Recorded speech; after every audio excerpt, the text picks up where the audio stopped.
सभी विद्यार्थियों का स्वागत है आपके अपने इस चैनल पर। मैं कक्षा 10 का इंग्लिश का पेपर सेट 1 2024 817 HH का ऑब्जेक्टिव क्वेश्चन हल करने जा रहा हूं, जिसको आप इसका स्मरण करिए और अपने भावी परीक्षा में अच्छा अंक प्राप्त करने की कोशिश करिए। अब बिना देरी किए एक एक प्रश्नों का उत्तर हम हल करते जा रहे हैं, जिसको आप ध्यान से देखें। अब मल्टीपल चॉइस क्वेश्चंस है। इसमें क्वेश्चन नंबर 1 2 3 का उत्तर देना है। यह क्वेश्चन है, read the following passage carefully and choose the correct option to answer the questions that follow. कह रहा है कि इस पैसेज का सावधानीपूर्वक उत्तर को चुनिए जो नीचे ऑप्शन में दिए गए हैं। Answer the question that follow. इस क्वेश्चन का उत्तर नीचे दिया गया है, उसके अनुकूल आप उत्तर दें।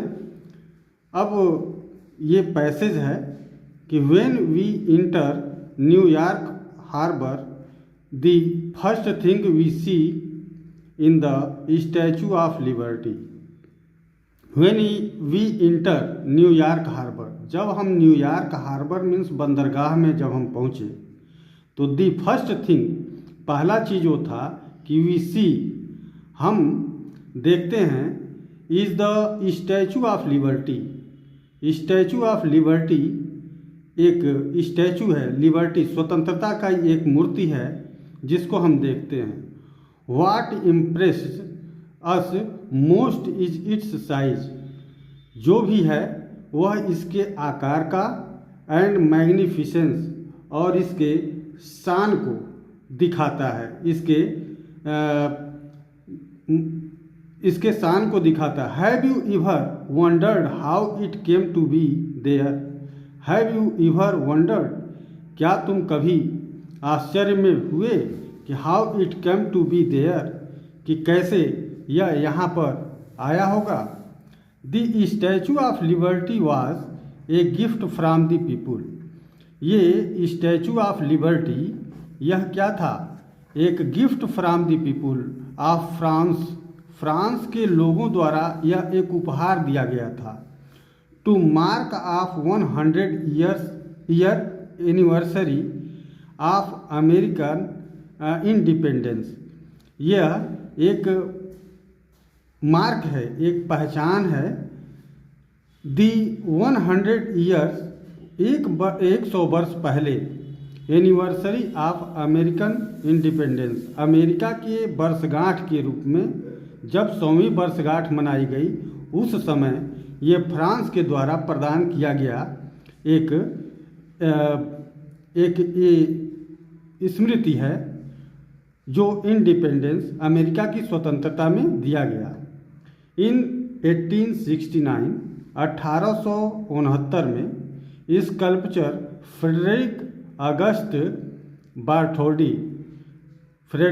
अगस्त बार्थोल्डी द्वारा यह उसकी नक्काशी की गई। उसकी मूर्तिकार, ये स्कल्पचर जो मूर्तिकार हैं, ये उस मूर्ति का निर्माण किए।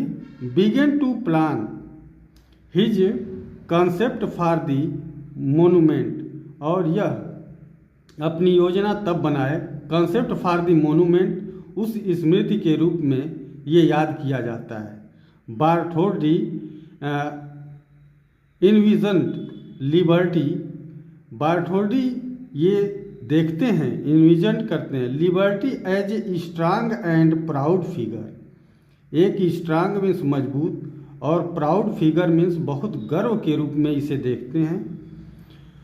One who personified not only the majestic Greek goddesses. One who personified, एक व्यक्ति जो पर्सनिफाइड, यह मानवीकरण के रूप में इसे जानता है। Not only the majestic Greek goddesses of the past, यह ऐसा नहीं है कि मजेस्टी ग्रीक गॉडेसेस मीन्स यूनान की जो देवियां हैं उस रूप में ऑफ द पास्ट जो पहले के समय में देखा जाता था, but also the working man, बल्कि ये इसके साथ ही साथ आल्सो दी वर्किंग मैन वहाँ के जो काम करने वाले लोग हैं, मतलब वहाँ के मतलब अमेरिका के, उसके लिए कह रहा है एंड वोमेन, और वहाँ के औरतों के लिए भी है ऑफ दी प्रेजेंट, जो वह पहचान है उस मूर्ति से। फाइनली इन 1884 अंत में 1884 में दी वर्क वाज फिनिश्ड, इस काम को पूरा कर दिया गया। इस प्रकार से पैसेज का हिंदी में इसका अर्थ रहा। अब इसके प्रश्न को देखा जाए, इससे आधारित प्रश्न दिया गया है। पहला प्रश्न है when we enter New York harbour the first thing we see is, जब हम न्यूयॉर्क बंदरगाह पर पहुँचे तो पहली बार हम क्या चीज़ देखे? द स्टैचू ऑफ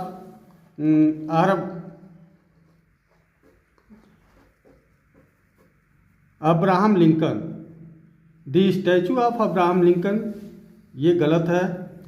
बी है the statue of goddesses Venus, ये भी the statue of goddesses liberty, the statue of goddess Lakshmi. तो इसमें ये बताया है द स्टैचू ऑफ लिबर्टी। हम क्या पाते हैं? The statue of liberty. दूसरा प्रश्न है the statue of liberty,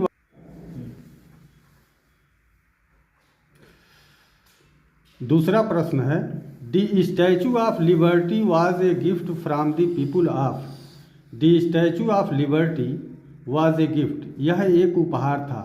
from the people of कहाँ के लोगों का था? तो यह उपहार फ्रांस के लोगों का था। इस वजह से यह दूसरे प्रश्न का ए ऑप्शन सही है। तीसरा प्रश्न है the statue of liberty personifies, the statue of liberty को मानवीकरण किया गया है। यह है the majestic Greek goddesses of the past. B है working man and women of the past. C है द हिंदू गॉडेस सरस्वती, और डी है बोथ ए एंड बी। तो यहाँ पर ऑप्शन ये डी सही होगा कि बोथ ए एंड बी।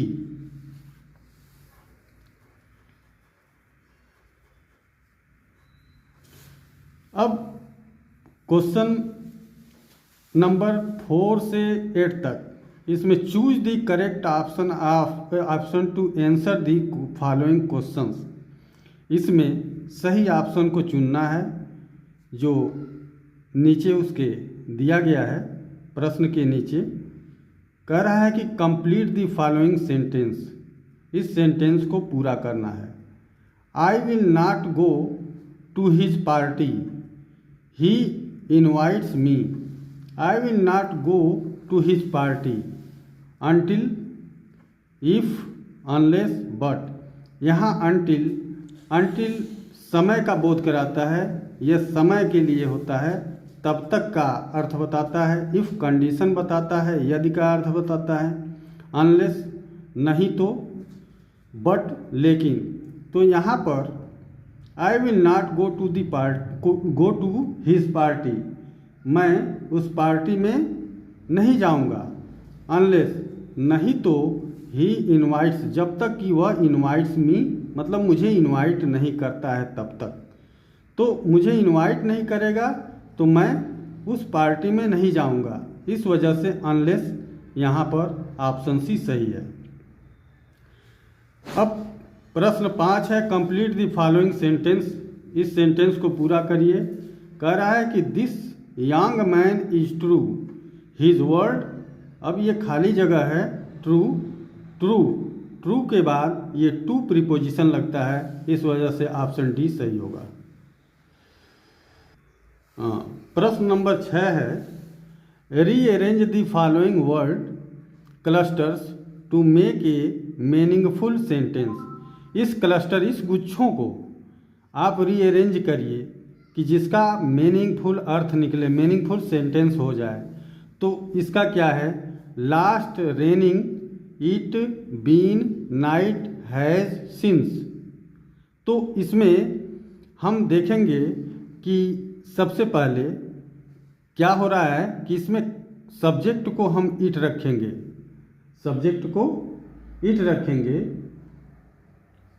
तो इट पहले नंबर पर इट रख दिया, दूसरे नंबर पर सहायक क्रिया इट हैज़ बीन, तीसरे नंबर पर, चौथे नंबर पर raining,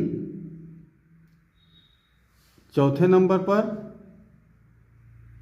since last night, since है पांचवें नंबर पर, छठा है लास्ट और सातवां है नाइट। तो ये ऑप्शन डी सही होगा कि it has been raining since last night. प्रश्न 7 है he spent a lot of money on purchasing costly clothes. तो इसमें आइडेंटिफाई वर्ड स्पेल्ड, इसमें आइडेंटिफाई करना है स्पेंट का। स्पेंट का ये आइडेंटिफाई है कि स्पेंट कौन सा पार्ट्स ऑफ स्पीच है। तो यहाँ ही सब्जेक्ट हो गया, तो सब्जेक्ट के बाद वर्ब आएगा, तो यहाँ स्पेंट ये सेकेंड फॉर्म है स्पेंड का, इस वजह से ये वर्ब है, ऑप्शन सी सही होगा। प्रश्न 8 है which of the following words is miss spelled. इसमें से कौन ऐसे शब्द है कि जो मिस स्पेल्ड है, जिसकी स्पेलिंग गलत है। तो प्रेयर, ये भी PRAYER सही है। मिसिफ MISCHIF ये भी सही है। GRAMMER ये गलत है, GRAMMAR होना चाहिए, इस वजह से मिस स्पेल्ड, ऑप्शन सी सही, सी है। अब read the following passage carefully.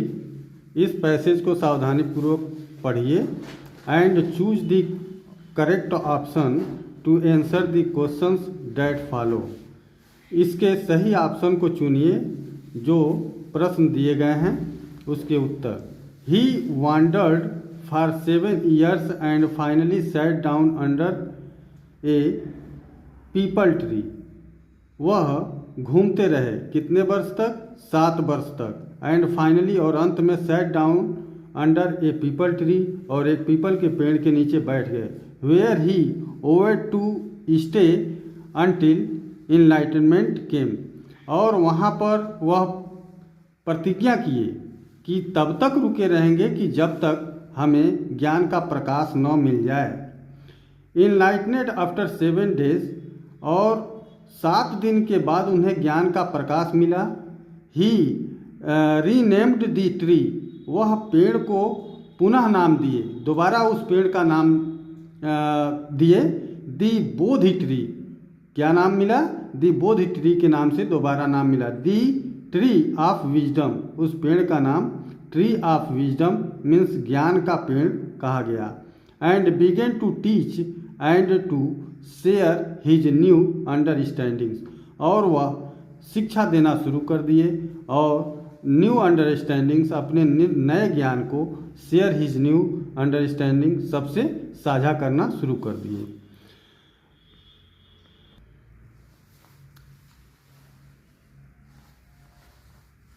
Siddharth Gautam wandered in search of enlightenment for, अब कितने समय के लिए वह ज्ञान की खोज में निकले थे? तो ये ऑप्शन बी सही होगा, 7 years। Siddhartha Gautam got enlightenment sitting under, Siddhartha Gautam ज्ञान का प्रकाश मिला सीटिंग अंडर, किस पेड़ के नीचे बैठे थे? तो इसमें दिया है option C, a peepal tree. अब प्रश्न 11 से 13 तक है कि choose the correct option to answer the following questions. 11वां प्रश्न है which quality of Lencho impressed the postmaster most. Which quality of Lencho, Lencho की कौन सा ऐसा गुण था impressed the postmasters most, postmaster को सबसे ज़्यादा प्रभावित किया। तो वह ये है कि हिज फुलिशनेस, उसकी मूर्खतापन, ये गलत है। His great faith in God, ये उसका गहरा विश्वास भगवान में था। और हिज सिंप्लिसिटी, उसकी साधारणता। नन ऑफ दीज, तो इसमें यह सही ऑप्शन होगा B, his great faith in God, उसका भगवान में गहरा विश्वास था। 12वां है who is the author of the lesson his first flight. His first flight का कौन ऑथर था? तो हिज फर्स्ट फ्लाइट का ऑथर है Liam O'Flaherty. Who had invited Rajbir to visit his home in upper Assam. कौन राजवीर को निमंत्रित किया कि अपर आसाम को देखने के लिए? तो ए दिया है प्रांजोल्स फादर, प्रांजोल्स फादर हैं कि प्रांजोल है कि सी है ए टी वेंडर है, चाय फेरी लगाने वाला, D A prominent leader of Assam. तो इसमें प्रांजोल है जो राजवीर को इनवाइट किया था कि असम आइए और चाय के बागान को देखिए। अब प्रश्न 14 से 15 दिया है, यह एक पोयम की स्टेंजा है, इससे आधारित प्रश्न है। Read the given extract and choose the correct option to answer the following question. इसको पढ़िए और इससे संबंधित प्रश्न का उत्तर दीजिए। द फॉग कम्स, कुहरा आता है। ऑन लिटिल कैट फील, एक छोटी सी बिल्ली की तरह से। इट सीट्स लुकिंग, जैसे कि यह सीट्स बैठी रहती है, लुकिंग ऐसे दिखाई देता है, ओवर हार्बर एंड सिटी, और यह चारों तरफ, हार्बर बंदरगाह के चारों तरफ फैल जाती है, एंड सिटी और शहर पर। यह बात फैलने का कुहरे के लिए है कि जो कुहरा एक बिल्ली की तरह से आती है, जो बहुत साइलेंटली आती है, बहुत चुपके से। ऑन साइलेंट हांचेज, साइलेंट मीन्स बहुत चुपके से, हांचेज, हांचेज मीन्स अपने को सिमट करके, एंड देन मूव्स ऑन, और तब वो आगे की ओर बढ़ती है। यह कुहरे का वर्णन किया है कि किस तरह से एक बिल्ली की तरह से छिप करके चुपके से आती है। Who is the poet of the poem written above, कौन इसका कवि है जो ऊपर के पोएम को लिखा है? तो यह है ए कार्ल सैंड्सबर्ग, ऑप्शन ए सही है। प्रश्न 15 है द फॉग कम्स, कुहरा किस तरह से आता है? लाउडली, इसमें कहीं लाउडली का जिक्र नहीं है। हार्शली, बहुत तेजी का जिक्र नहीं है। साइलेंटली, साइलेंटली यही सही है, ऑप्शन सी। स्लोली, धीमे रूप में नहीं इसमें वर्णन हुआ है, साइलेंटली, इसलिए ऑप्शन सी सही होगा।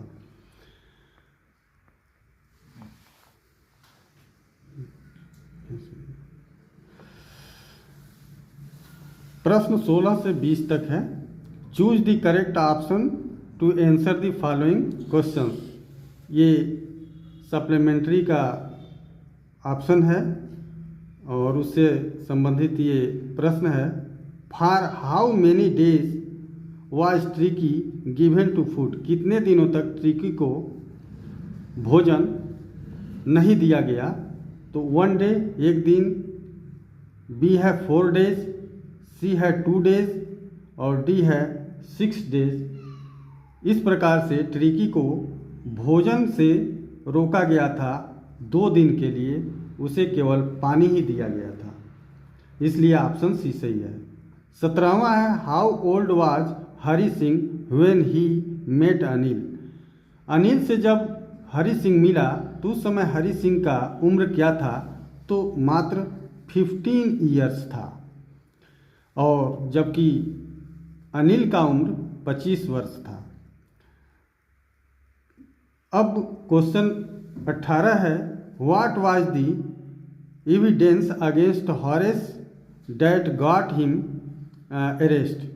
जब हॉरेस को जब पकड़ा गया उस समय क्या क्या चीज़ें सबूत के रूप में पाई गई, तो ए है द कीज चाबी, बी है हिज ग्लोव्स उसके दस्ताने, सी है हिज फिंगरप्रिंट्स, और डी है ऑल ऑफ द एबव ऊपर के सारे चीज़ें यही सही है।